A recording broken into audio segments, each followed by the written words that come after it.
Welcome back. Welcome back to another edition of Sports Extra Uncut. Today I'm with Big Tommy Devine, Emma, and Alex, and of course myself, Mr. Balake, as we are talking some more NFL this week. And of course, we've got to talk about the big NBA trade that happened. But we are going to start with Week 3 of the NFL. It was an absolutely wild week, top to bottom. I originally called it the week of the blowout, but I think it was kind of week of the blowout and the week of the upset. We had a team lose by 50. We had the Cardinals beat the Cowboys. It was a crazy week. What do you think surprised you guys most about this NFL week? There's a lot of stuff that was just a little wild. I guess I'm really surprised with Devin A. Chan because I had him in fantasy and he scored basically 2 points, and this week he goes off for 50. He was unbelievable this week for the Dolphins. Well, I don't think anybody in their right mind was going to think the Dolphins were going to score 70 points in general, but if you had a Dolphins player on your roster this week, you probably won. What about you, Emma? What surprised you most from this NFL week? I gotta go with the Dolphins and Broncos game as well. While I was doing my newscast this week, I learned something new that I thought was very interesting. They either tied or they broke 13 of their franchise records. The Dolphins did. Right. And I thought that was crazy. They should have broken the all-time scoring record. All-time scoring record, I think, is 72, and they took a knee at the 27-yard line. Yeah. I'm like, dude, you got 70. 3 more points is not going to hurt anything. Yeah. Literally. Make history. You're not going to win the Super Bowl. Make history at least. What about you, Alex? What do you got? I got two of them. I have to go with the Dolphins game, obviously. Yep. But the Cowboys losing to the Cardinals in Arizona. Insane. You and I were talking Cowboys are going to walk into Arizona, walk the Cardinals, and just leave. Well, they should have, but the Cardinals are prime choke artists. So it's that time of year where the cycle for the Cowboys, it starts to go downhill slowly but surely. It's the best time of year, to be honest with you. I pointed it out last week. I did on the show. If you go back and listen, I pointed it out. I said that could be the week the Cowboys choke. You did. Huge favorites. I'm just saying. The one that nobody's mentioned quite yet, I think, because the Cardinals aren't home, I think NFL home field advantage is maybe the biggest advantage in all of sports. But I think the Texans going into Jacksonville and beating the Jaguars by 20 is absolutely insane. For a team that was winless going in there, and they've beat the Jags one time in the last pretty much since Lawrence has been alive. That was crazy to me that they went in there and won that game. And in dominant fashion too. It seemed like every time the Jaguars scored, the Texans scored twice. And C.J. Stroud has honestly looked very good so far in his young career, which I was kind of not expecting. Oh yeah. Didn't he go to Ohio State, right? Yes. Yeah, you don't expect that from Ohio State quarterbacks. No, they're not usually very good in the NFL. Any surprises last night from Monday night? The Bengals got back in the win column, beating the Rams at home. Eagles, of course, went into Tampa Bay and beat them by 14. It was a weird 25-11 score, but still kind of what everybody expected, I assume. Yeah, they were just able to dominate with the run game. Tampa just couldn't stop it with Swift. He's been remarkable, and their offensive line's incredible. So. One thing I did kind of want to talk about is, we talked about it last week about how Chargers and Vikings both needed to win something horrendous. Chargers did go into Minnesota and get that win by 4. What are the Vikings going to have to do to get back on the right track? They play at Panthers next week, but then they have Chiefs, but then they play at Bears, but then Niners. 2 of their next 4 games are very tough, and then 2 of their, the other 2 are probably not too terrible, but if they split these next 2 games, they're 2-5 going into Week 8. How do you think Vikings fans feel about all that? They are not a 2-5 team by any means. No, I'm not a Vikings fan. Right. I definitely think they should have at least 1 win. It doesn't matter if they're going negative in the season still, but I think they should at least have 1 win. But they just haven't been able to pull through. They haven't even played a divisional game, so they still have to play the Packers and Lions twice. Like I said, they play the Chiefs, Niners, they play at Falcons. They play at Raiders. They play at Bengals. They've got a rough slate ahead. And I don't know, just based on the rest of their schedule and how they're looking right now, I don't see them as a playoff team at all. And I think that's kind of leaving the door up for somebody else to get in, because I thought for sure they'd be a playoff team at the beginning of the year. Wild prediction: Lions make the playoffs. Oh, Lions will win their division. I've been saying that since day one. Yeah. I was high on the Vikings, but I'm a lot higher on the Lions. I'm still a little high on the Vikings just because of Justin Jefferson, honestly. Right. He's on pace to have 2,700 yards, and Kirk's on pace to throw for 9,000 or something stupid. Yeah. You said the Vikings scheduled Panthers, Chiefs coming up. Chiefs, Bears, Niners, all right in a row. That's our next 4 weeks. Bears might be the only one to get in there.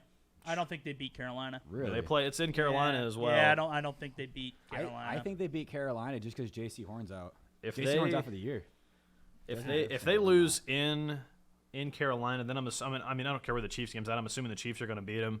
It might be just if they start 0-6, might be time to or 0-5, time to just blow it up. I think at that point, get rid of Kirk. I mean, obviously, I'd keep Jefferson because he's like 22 or something stupid like that. But I'd be blowing it up from there and just kind of starting the rebuild because that is rough times. They might be in the Caleb Williams sweepstakes if they lose their first 5. That wouldn't be a bad duo though. Williams and Oh my gosh, Jefferson. that'd be foul. Incredible. It would. That'd be foul. The Vikings would have to give up something huge for that though. Like Captain Kirk probably is about not going to do it. Probably Maybe about 17 wins. They'd have to trade Kirk. That's what I'm saying. To just be bad enough to get Caleb Williams. Jets, Kirk to the Jets. Oh my gosh, that would be nuts. Jets. I've seen some rumors about that. we're making mock trades. Yeah, I don't know Same. how that would happen, but You never know. the Jets did just sign Trevor Siemian. Right. To, Yeah. Well, he's better than Zach Wilson. Is he? yeah. You know what? I retract my statement. I retract my statement. The You same, do that. the same throwing ability He's with Zach zero Wilson, but older. mobility. Yeah, I don't know about that one. Yeah. I mean, I don't know. Like I said, I retract my statement. Another big upset. Colts beat the Ravens in Baltimore. Hashtag roll Colts Let's go. roll. Let's go. Go shoe. Big fan of that. I mean, I'd hate to go a little overboard, but are we playoff contenders right now? We got 2 home games coming up, Rams, Titans, both very Let's winnable see. games. We start the season 4-1. We are Yeah, in. we're playing Rams, Titans, Jags, and Browns for the next 4 games. Yeah, Jags were getting manhandled. I We could play only offense, or the Jaguars could just have their defense go out on that game, and we'd lose in Jacksonville. There's no way we win in Jacksonville. I think we beat the Rams and the Titans. I think it'd be a close game in Jacksonville, but again, we lose to Jacksonville, and then we lose to the Browns. Browns. I'm I not too think scared we of lose because to the Watson's Browns. terrible, and they have no Nick Chubb. So They have Kareem Hunt, though. I mean, I don't I think care. he's underrated. He did I not play don't well care. this week. He really didn't get. He's many not Nick carries. Chubb by any. He's Even if no- he is he's no underrated, he's Nick not Chubb. half of No, Nick no. Chubb. So That Ford is a good back too. Oh, yeah. yeah, He's Ford is a good back. Really good. I saw this Colts stat not too long ago that I'm gonna share with you guys. I knew our defensive line was very good. I did not know that it was this good, and of course I didn't freaking save it because I'm an idiot. I'm gonna try to find it real quick. It's talking about our D line and just how destructive they've been so far. Here it is. We have 23 TFLs. First, this is just defensive stats. First in the NFL. We have 12 sacks. That's tied for second in the NFL, and we have 7 forced fumbles, which is also tied for second in the NFL. We got some dogs. That defensive front 7 has been absolutely incredible. And I think all Colts fans knew it could be once they were all healthy, because we've had to deal with Lillard getting hurt. We've had to deal with just a JT being out, Quentin being out. Well, I'm mainly talking about the front 7 right now on defense, but once we had DeForest Buckner, Grover Stewart, Kwity Paye, that Samson Ebukam, that's how you say his last name. He's been incredible this season. And then we have the linebacker core of Lillard, obviously, who's still a huge playmaker. He's kind of been in Franklin's shadow this season because Franklin has 37 tackles already, which is absolutely ludicrous. I think he has more than that on it. He might have 50 already. We have Franklin, Speed, and Leonard. That linebacking core, that front 7 is absolutely incredible. And I think it's just really been they've really been the cause of a lot of these wins. They got to C.J. Stroud 115 times or something like that, and I think they're going to terrorize the Rams O-line on Sunday, even though Aaron Donald will probably get to Anthony Richardson and/or Gardner Minshew about 15 times, but whatever. So I think that game will be won and lost in the trenches. But I have been thrilled with the way that our defensive line has been playing, and our offensive line has not been bad either. They ranked in the top 5 through the first 2 weeks. I don't know how they did last week.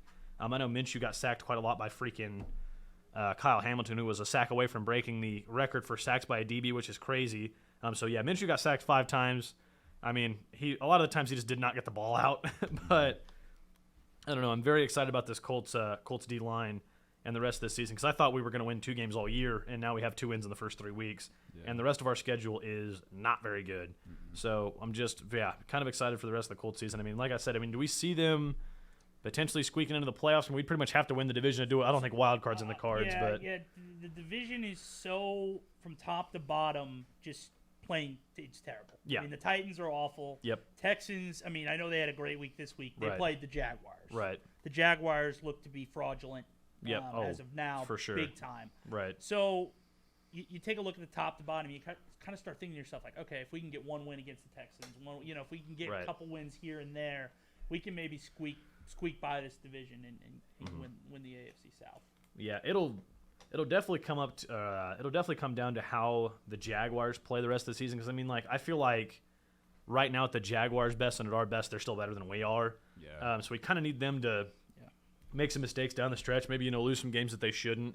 And then, but I mean, I don't know. Like I said, we're not going to win in Jacksonville, and they already beat us in Indianapolis. So I don't think we're going to win any of those games. But the rest of our road games are in Jacksonville, at Carolina. Then we play the Patriots in England or like in London or whatever. Frankfurt, Germany, I believe. Oh, I that's believe. overseas? Okay. Oh, Yeah. great. Well, it's a 9:30 start time Yeah. for us in the morning. Frankfurt, yeah, I believe. But the only other so that one's neutral site. But then we go at Titans, obviously. At Bengals is the worst one, and then at Falcons. The rest are home games. So we do not play outside of the Bengals game. Our hardest road game is at Jags, which we never win. But like I said, the rest of those Panthers, Bucks in Germany, Titans, and Falcons. I'm not necessarily afraid of any of those games. I think we have very winnable rest of the road games. And then NFL, the home team is never out of a game in the NFL. So, I mean, I don't know. The rest of the schedule, I'm not too worried about. The foreign, the overseas game to me is a problem. Yeah, it's scary for sure. It's always wonky. You're always out of your comfort level. Right. I mean, you're playing at 9:30 in the morning. Yeah, and I mean, it's sloppy football.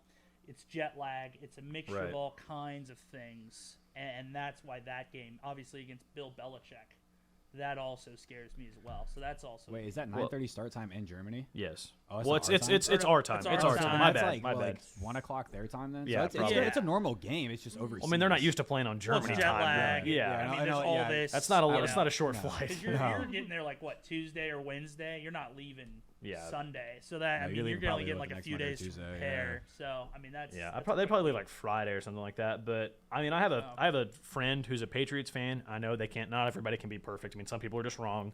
yeah. But he has pointed out to me, and the more I watch the Patriots, the more I'm like, wow, he is absolutely correct. Since Tom Brady has left, they have less than 5 times they have blown a team out or they have been blown out. They always play up to the level of competition or they always play down to the level of competition. And this season proves it. Yeah. Dolphins beat them by 7.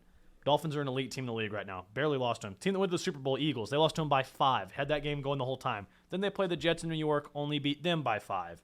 So that game will be a one-possession game no matter what because the Patriots don't know how to play games that aren't one-possession games. Literally whoever has the ball last, and all Patriots games win it. I promise in Dallas this week they'll lose by less than 10 because they always do.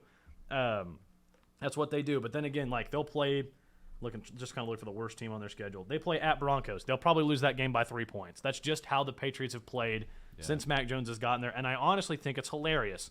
It's just kind of funny seeing them be they play exactly how the other team plays. It's I don't get it. Like they can't play winning football against bad teams. They play up to their competition. Yeah, right? but where they play down, and it's just Yeah, just hilarious because like he gets so frustrated. He's like we could be 17-0, but we could be 0-17, and we could play a high school team 17 times and beat them by 3, or we could play the NFL All-Stars and like lose by 1. It's hilarious to watch that they can't find where they should be.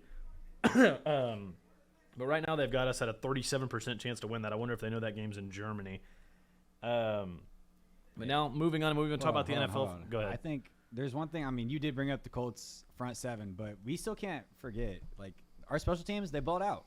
Oh, on, my Sunday. gosh. Matt Gay made Yeah, I don't know how I history didn't miss that. Yeah. I by missed making that. 4 50-plus yard field goals. Unreal. And He's a dog. well, that is an absolutely incredible feat. Maybe the more incredible thing was the fact that Justin Tucker got kicker and Tucker. Justin Tucker, the kicker, missed a 61-yard field goal at the end of the game. He could have kicked that game. He could have kicked that from the parking lot. I would have put money on him to hit it. So the fact that he missed that is a miracle. Passing the torch game for kickers in the NFL. I don't think Passing of the torch, maybe? Just because he missed a 61-yarder doesn't mean much. It's just In a the theory. rain. It's just a theory.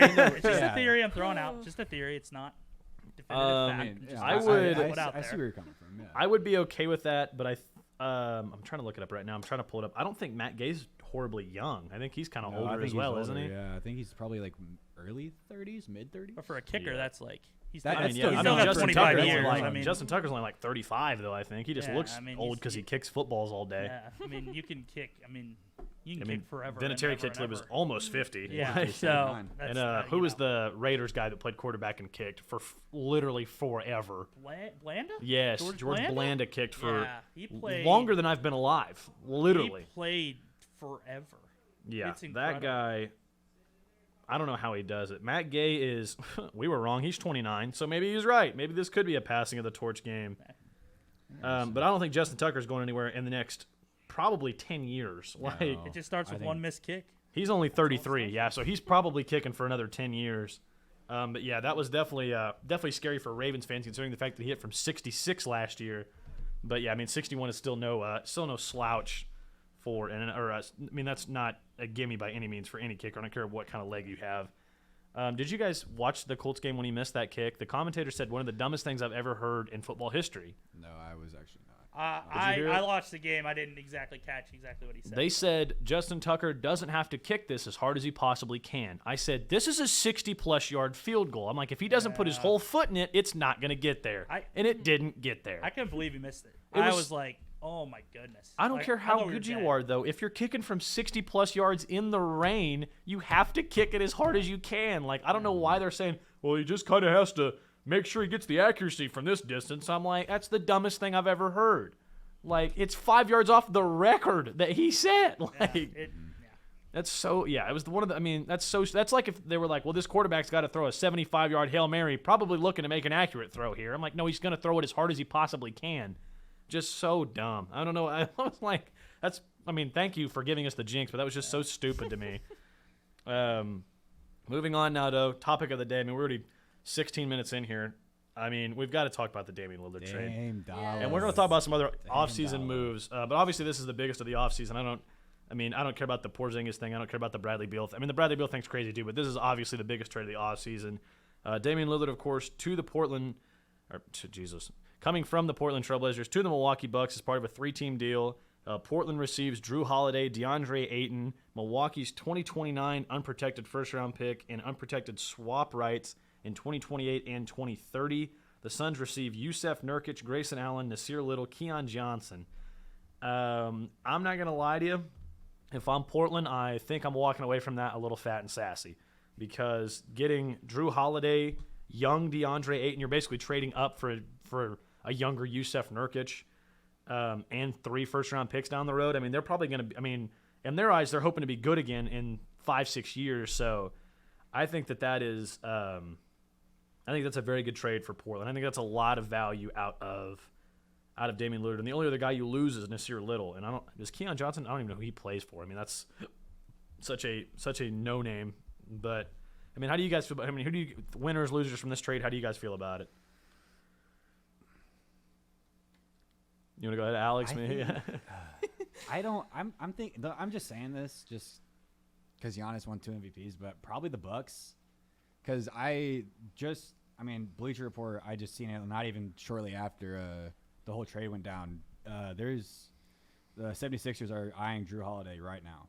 Right. They could bring him back into Philly, but I mean, can't count out any other ones. You can't count out DeAndre Ayton or anyone else. Right. They could still be young, obviously, and make a name for themselves maybe a few years down the road, whatever it may be. Yeah.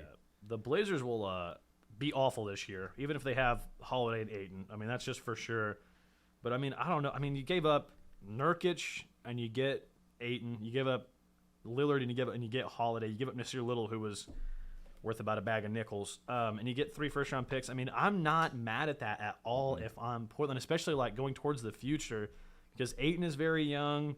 Little wasn't doing anything for you. Like I said, you basically just got a better, younger center in Ayton for Nurkic. And I mean, Dame's been fighting some injuries and everything like that, and you obviously weren't going to win a title with him. You're not going to had to overpay him and everything. And I'm not. I mean, if I'm the Bucks, I'm not really liking what all I gave up. I mean, Holiday is. I mean, seems like every NBA player says Holiday's the best defender in the league. I mean, you had to give up. Who am I looking at here? Grayson Allen, who was a big bench piece for them. I mean, as much as I don't like the nuisance Pat Bev type guy, he was that. I mean, he broke Caruso's wrist. He's not afraid to hurt people, literally. So I don't know. And it seems like Phoenix just kind of was in the trade. Like, I get they get Yusef Nurkic, but, like, whatever. Like, I mean, they get Grayson Allen as well, who will fit right in with that merry band of guys who don't want to play for the money they're given. So I don't know. I mean, it's just a very odd trade to me, all the way around. But yeah, the Bucks will definitely be scarier. Oh yeah, for sure. But I don't know. I mean, Giannis is still a top 3 player in the league. Dame has been deteriorating a little bit in terms of health. I mean, it seems like he's hurt a lot more than he's healthy recently. And the same with Middleton. Middleton's been out a ton the last couple years. So I don't know. It'll be a very interesting year for the Bucks, and I could easily see this blowing up in their face and them kind of being like in around 2028, being like, man, I wish we had our first round picks. Yeah. But I mean, Emma, how do you feel about it? Well, I want to say that the Bucks basically won because they got to keep Lopez and Middleton in this trade. Like, they didn't have to trade them away. Right. It kind of sucks that they lost Holiday, but in the end, I feel like having Lillard and their core would help them, you know. Right. Yeah, I mean, I also saw I got a text from one of my friends that said the Giannis and Damian Lillard pick and roll is going to be maybe the nastiest pick and roll in the NBA, which I can agree with. I mean, I think that's absolutely gross. And I have no doubt that, I mean, seeing Dame kind of move to like a number 2 option, because obviously he's not going to be the number 1 ahead of Giannis. He may score more than Giannis, but he's not going to be the number 1 option. Will be very interesting, as like I said, he kind of takes on like a D Wade to the LeBron type role. But I don't know. I mean, the East is still got some loaded teams in there, but I mean, I could see them going to the finals, but I don't know. There's just a lot of other teams that scare me more than this team does right now. Like the Suns, for instance. I mean, that Bradley Beal trade is absolutely insane. But I mean, how do you guys think they stack up kind of against the rest of the league with that potential starting lineup of Dame, Middleton, Giannis, Lopez, and then some other 5th guy who's going to start? I don't even know who their 5th starter would be. I mean, they can throw in literally another guy 1 through 5 and have him start. I mean, it doesn't really matter. They have positionless basketball there in Milwaukee. Probably another guard, but still, I just don't know who it would be at this point. You can lead with it, or am I gonna lead with it? You can lead with it. I'll follow your lead there. I don't really know. I mean, there's a lot of good teams, I would say. Right. Who's all in there? I'll read you off some teams in the please. East. You tell me whether or not they're better or worse than this team. So, number 2. I mean, they were number 1 in the East last year. Number 2 was Boston. You think they're better or worse than Boston now? I could say they're probably better than Boston. Boston's got Porzingis now as well, though. So Porzingis isn't. you'd have Dame, and then I mean, I got to figure out who the Bucks' 5th starter would even be. Like I said, I just don't know. Oh, Malik Beasley's probably their next starter. Him or Pat Connaughton. They also have Jay Crowder off the bench. Like I said, Connaughton, Goran Dragic, Myers Leonard, who whatever, Robin Lopez, and Bobby Portis. They have a lot more depth than I thought they did. But you'd have that team against the Celtics with Brogdon, who's probably going to run the 1 now, Tatum, Brown, Robert Williams III's coming back, healthier this season, Al Horford. I'm missing Porzingis still. So, I mean, those are 2 very stacked teams. Who do you guys got being the better team now for the top dog in the East spot with that trade happening? They're both loaded. Yeah, I mean, I'm not going to sit here and say I'm the foremost expert in the NBA. right. But I would say now that they do have Lillard and the Bucks do have Lillard, I'll be interested to see the dynamic between him and Giannis. Mm-hmm. You know, who's going to get the last shot? Who's going to be the guy in the locker room that takes over? Right. Is Dame going to step down? Because he's been in a situation now in a small market with Portland where he's been the guy, right? You had C.J. McCollum, you had him. Now he's walking into Milwaukee, another small market.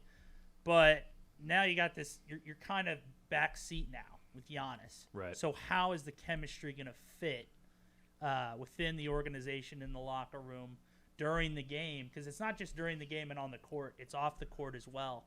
So that is also going to impact if they can do well in the East and if the chemistry and the cohesion works for them. Yeah, it'll definitely be an interesting. I mean, I think if Dame can kind of like I said, like step down and be like the Dwayne Wade to Giannis's LeBron, that they'd have a lot more success. Because Giannis is still way too good to be in a secondary role. I mean, he's like I said, he's a top 3 player in the NBA. It's one of those situations that I don't know. I think it sounds a lot better on paper than what it'll be, but at the same time, I could easily see them marching their way to the NBA Finals and winning it. It just kind of has to translate well. But just don't know why this crossed my mind. But you mentioned C.J. McCollum. He might be the most underrated player in the current NBA, not because I think he's incredible and doesn't get enough recognition, but because he's averaged 20-plus points every year since 2015-16 and has 0 All-Star selections. That's insane. Yeah. Just wanted to give CJ some love real quick. Now that Lehigh Oh, yeah. alum who beat Duke back Yeah, in the 15 taking down the 2, which is one of the greatest college basketball stories of all time. Yeah. Yeah, he was like 5'8" in college, it seems like, too. It seems like he's like 6'7" now, and he was like knee-high at Lehigh. Yeah. That was funny. It's pretty good. But no, I think also with the NBA, and and I'm going to sound like get off my lawn here, but I just can't stand super teams either. Oh, they're the worst. I'm not saying this is an official super team, but like, right. This Bucks team is absolutely a super team. Yeah, now. so that's the thing. It's like it just deteriorates the league when when not everything. And I know that everything's not going to be fair all the time, but when you take talent off this like Portland and and I'm not saying Milwaukee's they're a small market team, so that I'm a little bit more fine with that. Like if Miami went out and got him or New York, Right. you'd be like, come on. I despise Miami. Yeah, no, it's a fine move, but I still don't like the super teams a whole lot in the NBA. I mean, I think they're just kind of a part of the game now, just because like baseball, you got 26 guys on the roster that play. NFL, you have 53 guys on the roster, so it's hard to fill them up. But like NBA, you can get 6 guys that are good, and I mean, you're good to go. Like you don't have to. I mean, nobody cares about how good or bad their bench is in the NBA. It just doesn't matter enough because I mean, in the playoffs, they play 2 minutes a game at the max. But yeah, there's definitely some very good teams in the East now. I mean, obviously Cleveland's still just as good. They just choked tremendously last season, losing in the first round of the playoffs, but they still have Garland, Mitchell, Mobley, Allen. I mean, that team is stacked. I mean, Okoro's kind of been a breakout player here recently. That team is still stacked. I don't think they're on the level of Boston, Milwaukee, but then obviously Philly still has Embiid. Tobias Harris is still there as of right now. James Harden is definitely going to get out, but I mean, when does he not want out? I mean, I think that's kind of that guy's permanent resting state is wanting out of the situation he's in. Yeah. But I definitely think that those 4 teams will be in the upper. They'll definitely be the top 4 teams in the East. I don't believe in Miami at all. They always suck during the regular season, and I absolutely despise them. So I'll never speak highly of the Miami Heat. They are the definition of insanity because they keep doing the same thing over and over again, and it hasn't worked for 5-6 years now, so I don't know what the heck they're doing. With that being said, I mean, what do you guys think about? We're going to go over the West. The Bradley Beal trade. Are the Suns the top team in the West pretty easily, or who do you think could compete with them for the number 1 seed? I mean, some teams that are in there is obviously the reigning champs in Denver. Memphis is getting Ja Morant back after like a 20 to 40 game suspension, something like that. So they'll have a couple games with him. Obviously, the Clippers. I mean, with the new rule about you can't rest 2 stars in the same night, Kawhi or PG is gonna have to play every game. Yeah, sorry you have to do your job, guys. I mean, I absolutely that's my least favorite team in the league. So sorry I'm speaking so low on them. The Lakers still have everybody and their sister on their team. The Warriors are still absolutely scary. They still have their prime core. I mean, who do you guys see being the top team? I mean, the Mavs have Kyrie and Luka. What about Wembanyama with the Spurs? Gross. Stop. Playing at the absolute max. Next. No, Next. I would say the Nuggets are still the team to beat in the West. I mean, Right. Jokic is an incredible piece on that team for Denver. I think they could actually repeat as champs. I think that's absolutely correct. Jokic is still. I mean, the title goes a long way, but like before he won this title, he was one of the most underrated players in the history of basketball. I mean, he is easily. And, I mean, I'm going to go ahead and say easily. He's easily the best offensive center of all time just because he can do literally everything. I mean, he can shoot. He can obviously pass. Probably the best passer in the league, in my opinion, right now. I mean, he's just absolutely disgusting. The problem is he couldn't guard my socks for the most part. But he's basically been offensive Ben Wallace because Ben Wallace couldn't score the ball to save his life, but he was good enough defensively to get into the Hall of Fame. And, I mean, he's obviously way better at basketball than Ben Wallace was, but, like, he's just a completely one-dimensional player who is still absolutely incredible. I mean, he's the most efficient player. He just averaged a triple-double on 60% shooting. I mean, that's completely insane. Well, you think best center of all time? Offensive center. Offensive center. Best okay. Yeah, I mean, Okay. best center of all time. Give me Hakeem, but Okay. Sure. That's my best center of all time. Little hot takes for you there. Giannis training with Hakeem. Yeah. In the offseason. Yeah, I think Giannis might come that's back what you better need than to- what yeah, he was that's- last year. Yeah. I think Jokic is definitely the best offensive center of all time, though, because like I said, he can shoot, pass, rebound, score in the post, score outside the. I mean, I think he's just like the Nuggets like points per 48 when Jokic was on the floor last season was like the most all time by far, like by one player. So I mean, he's just. I don't know. His plus minus is absolutely incredible. I mean, his numbers just kind of speak on their own. And the funny thing is, they had a losing record on the road last year. They went 34-7 at home though, which is absolutely insane. NBA is wild. NBA is wild, but I mean, so you said Nuggets probably number 1. I mean, you got Suns number 2, or who do you think would be the number 2 spot in the West? I'd probably stick with the Suns. Yeah, and Booker. Yeah, he's incredible. So if let's just go ahead and rank our Western Conference this upcoming season. So we've got, we agree that Denver's the one, or Alex, you think the Suns will beat them out for that number 1 spot? I think Denver's still the one. Yeah, definitely. Okay. So Denver there. Yeah, I don't think the Suns will be good enough just in the regular season because KD will play half the year. Bradley Beal will probably do the same thing. Like, I just don't think that they care enough to be the one. So they'll probably be the 2. Who do you got that in that 3 spot? I mean, it was the Kings last year who shocked the world, and I was a huge fan of Kings Nation. That place, like the Golden One Arena or whatever, is absolutely buzzing every time that they play in there. But they were the 3 last year. But like I said, obviously we have Lakers, Timberwolves, Dallas is up there. Obviously Golden State, LA Clippers. I mean, who do you guys see as that 3 spot this next season? Obviously regular season is a lot different from postseason. I think the Kings got the 3 seed in the regular season just because they played every game like it was a playoff game. But I mean, like I said, who do you guys see getting that 3 seed in the West for this next year?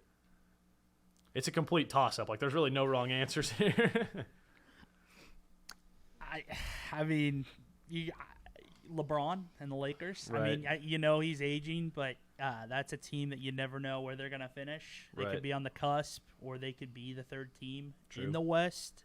You never really know, and they acquire different pieces on the offseason. So with LeBron, I mean, heavy is the crown, or heavy is the head that wears the crown. When you're the king. So LeBron always is going to have a spot up there for me, at least. I despise the Lakers just because they're a big market team, and it cracks me up every year, all the graphics they make of, like, look at how deep the Lakers are this year, and it's the same 2 or 3 guys with, like, 8 bums just on the roster. Like, they're like, oh, they have Winnie Gabriel as their backup power forward. I'm like, wow, that guy's played 4 minutes total in the end. Like, they got Gabe Vincent this offseason. I'm like, who cares? Like, it cracks me up, like, how everybody that's a Laker is instantly a superstar in the eyes of the media, because they're just not. My personal pick for the 3 seed, I would probably go with Memphis, just because I think they have enough talent outside of Ja Morant to win games, and all of those guys are the worst, like, in terms of, like they think they're the best team in the league, and they'll win enough regular season games where they can say, like, we're going to run through the West and then get beat in the first round by the 6th seed. I mean, I guess that's kind of not the case now that Dylan Brooks is gone, but I know that that's how Ja Morant feels. I mean, he said in that podcast or whatever that he's afraid of the Celtics and nobody else, and then they got beat in the first round or whatever. But that would be my personal pick. You're talking about Dylan Brooks. Yeah, that's what I'm saying. I know he's gone now, but I still think that team kind of has that mentality. Yeah. A team that I want to see do so well, but I've been saying this since he got drafted, is the Pelicans. I mean, I just want a full season design on something so terrible. I just need 70 games out of a big guy. Like, I need the 27 points per game on 65% shooting back. I mean, he was an absolute freak of nature when he was on the court, and I'm so sick of seeing him hurt or just fat. Like, I just need him to play basketball, please. Because I don't see – I mean, I'm still very high on Zion, and, I mean, he's only, like, 22 or something like that. I don't see why he couldn't be the next LeBron. Like, I mean, I just don't – I mean, he's 23 now. There's just no reason why he couldn't be absolutely incredible. Last full season he played, like I said, full season. He played 61 games, averaged 27 points, 7.5 rebounds, 4 assists, shot 61% from the floor. I mean, that's absolutely insane. So, I mean, I just need a full season of him back as well. We're definitely going to cut this short, though, because I have sweat dripping off of my forehead because it's a million degrees in here. But that's kind of why we're a little off our game today, because it's brutally hot in here. But I think the Pelicans can do – I think they can make noise. I mean, they still have CJ McCollum. They got rid of Jackson Hayes, who's now a Laker, so now I hate him. But Brandon Ingram's still an absolute bucket. So, yeah, I could see them making noise as well. But, I mean, last NBA thing I'm going to say, who you guys got winning the title? I mean, it's obviously a bit shaky. I mean, we're still not even in preseason, but I mean, if you had to make a title prediction now, who would you say? I'm gonna hop on the hype train. I'm going with the Bucks. I'm hopping on the hype train. I got to. Love it. Yeah, I'll go Bucks too. Yeah. I think it'll be Emma? pretty. That's a tough one because I'm trying to think of like who. I want to say that it'll be on. Bucks and Denver in the finals. Right. But I Don't be think like Bucks will Corbin. do it all in the end. I think Bucks will do it in the end, but it will be a close game and it'll go to a game 7. I think the Celtics will go to the finals over the Bucks, in my NBA opinion.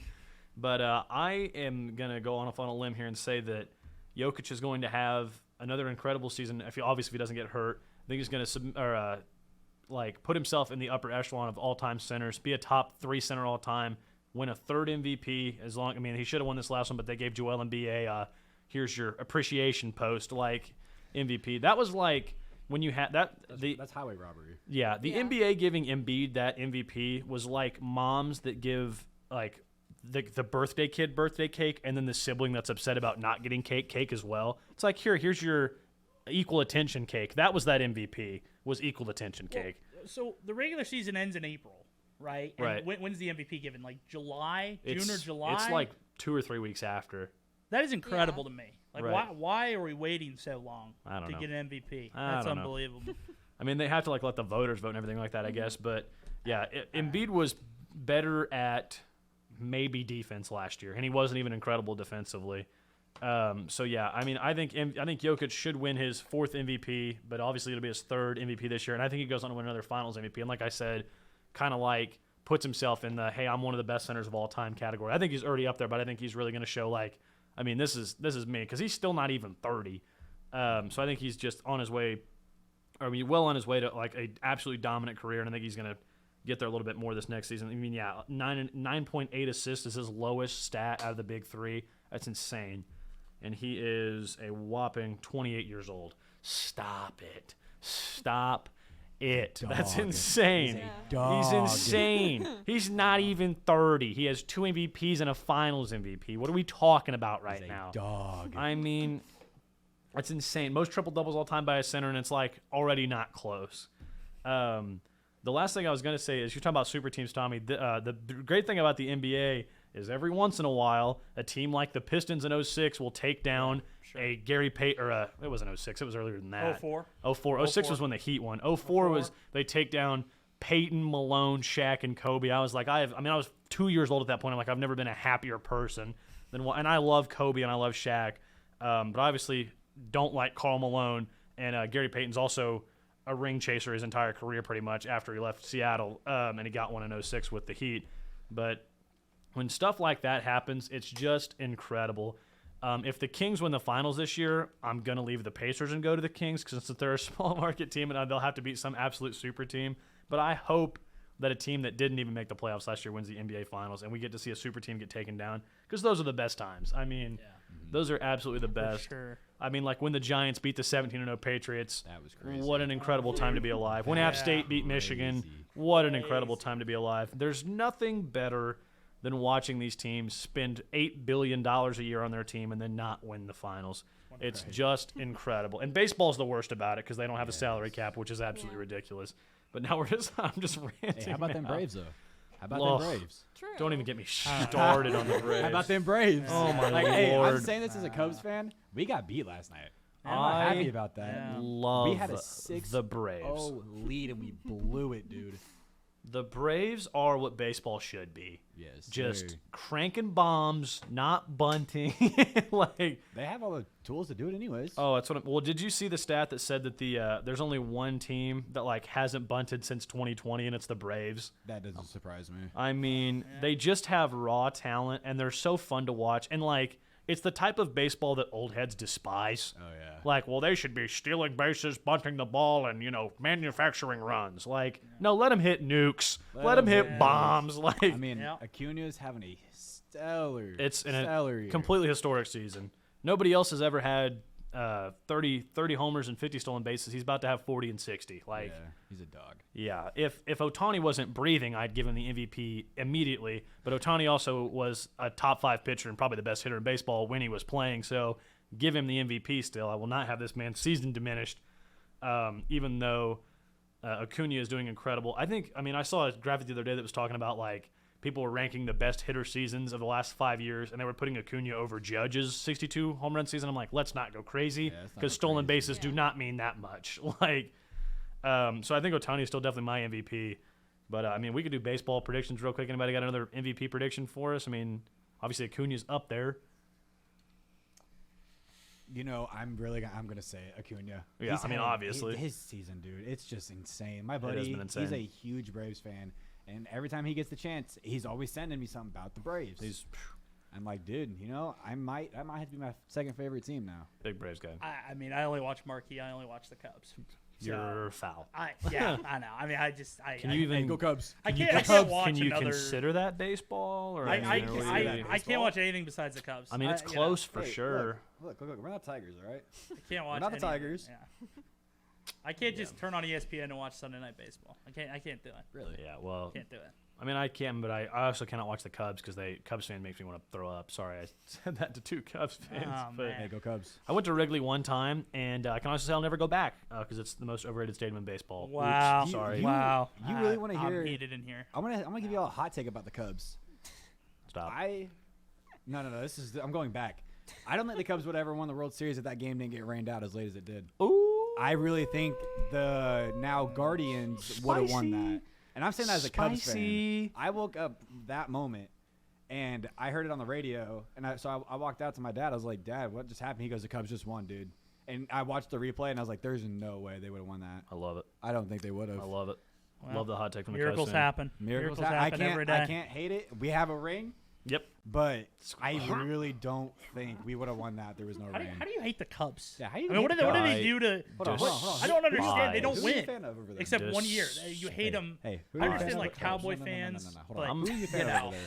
I'm a Wait. Reds fan. Ew, you're gross. Oh, you're Blake, gross. You are yes. gross. Oh, Reds Yes. fans are. I hate that they're good Wait, people and don't make wait. me move out of my seat at Wrigley Field. I mean, Come on, Blake. You're talking about a Wrigley Field being overrated. Shut up. How about American Ball, whatever American Shut up. Park, whatever I'm not whatever gonna- that stadium's even I'm called. not gonna hear this. Hey, I'm just gonna Ooh, it's say on the river. Joey Oh, Votto's come on. washed. I hate that all the Give me a seats break. are Joey Votto's actually washed. working Give me a in the. I don't like Joey Votto either. I mean, he's $25 million worth of Give a me a 200 average. Give me a Excuse break you. with You're Cincinnati. talking about my favorite player. Ellie De La Cruz is a Yes. dog. Yes. He's going to run that team for the next few years. I really Is think I he? swear, so. his Yeah. 99.7 mile per hour He's throw the other day. Right. What's he hitting right now? I'm sorry, less than 235. That's what I thought. He's yeah. Still. His speed gives it to him. I would have to give it to him just because If you can run 27 miles per hour, it is. Why can't you bunt the ball and get on base? I don't want Billy Hamilton again. Billy he was- Hamilton was so Well, okay, good, you gotta think about though. Shut. No, Billy Hamilton was trash. Excuse you. Billy Hamilton was. Why is he not still on a roster then? Billy Hamilton was This is why we're garbage. Cubs fans, Okay, Tommy, fair, because but we don't still. argue. Oh my lord, I will argue about this all day. Billy Hamilton is terrible. Excuse you. You're Yeah. breaking my 10-year-old heart right now. Billy Okay, Hamilton. this is I why wish the he Cubs was. will always be better. I wish he was Better good fan too. base.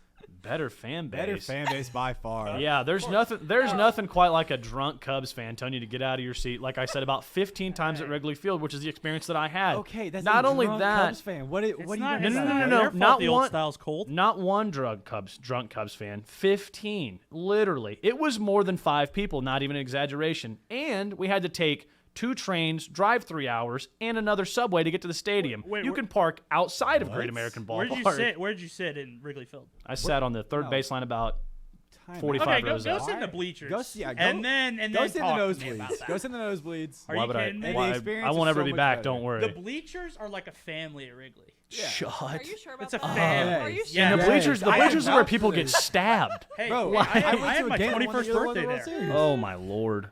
It's Yeah. a family. Hey, Are you Cubs kidding me? fan base is Oh, a big old Are you family, dude. sure? Get outta here. You cannot. No, Cubs fan base, Unbelievable. best fan base ever. Yes, Best there we fan base go. ever. Yeah. Best fan base ever in the MLB. There we go. That's a They hot stood take by our right there. side That's There a we go. hot 100. take. There We we stood by the go. Cubs side for No. 108 years. Cook, We waited. cook. We waited. We had to go Cook. through Ernie. Who's it? Ernie Banks, Ryan Sandberg, Greg Maddux. Now we had the team. We won the ring. I still don't think we should have won it, but we won the ring. It was 108 years. 108 Cook. years. If you asked, We stood by their side. if you asked 1,000 fans of the other 30 MLB teams what the worst fan base was in And the the MLB, Yankees isn't the Yankees fans. Are you kidding me? No. Reds. Oh, give Reds. me a break. Don't even say Reds. Reds. You don't know any I'm Reds not- fans besides me because there aren't any No, because I they're know- so bad. No, I know. I have Reds fans. Yeah, I got I know Reds Reds fans back fans. home too. Yeah. Yeah, I know Reds fans.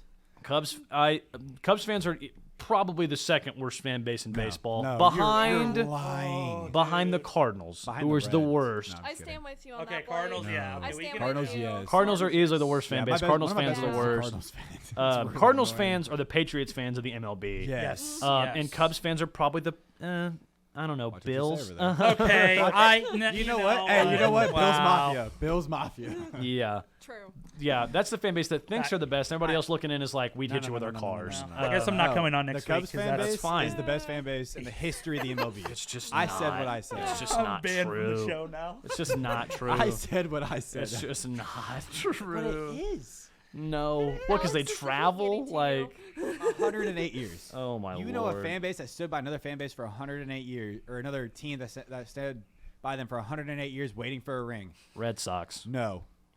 Yes. 111 years, I think it was, for the Red Sox. I think that is right. Yeah. And now the Yeah. Red Sox fans are so absurd. Them and Yankees fans. Those two fans are absurd. Yankees fans are all casuals, though. Let's be honest with each other. There's no actual true Yankees fan. Yeah, like There's outside no of true old Yankees heads fan. in actual New York, every Yeah. Yankees fan is just like, well, I bought this hat. Well, But yeah, but I'm about to actually stink in here because it smells so awful because of the heat. So I think we're going to be cutting it a little bit short today. I mean, pretty good discussion. Sorry we had to go off on the baseball tangent, but it's whatever. Go Cubs. Yeah, Cubs. that's Go No. Cubs. foul. Fly the Absolutely W. foul. Yeah. Reds all day. How does it make you feel seeing Rizzo in that Yankees pinstripes? Just gonna throw That that makes out me there. vomit. That It really hurts does. so Yeah, much. enjoy that. But that's Hey, what it we'll doesn't end matter. on. He's injured. It's disgusting. Well, he's still out there wearing them. But yeah, that'll be it for Sports Extra Uncut this week. Thank you guys for coming on, and we got Tom and Divine, Emma, and Alex, and myself, Blake. But yeah, that's all we got. So adios, peeps. Peace. See ya.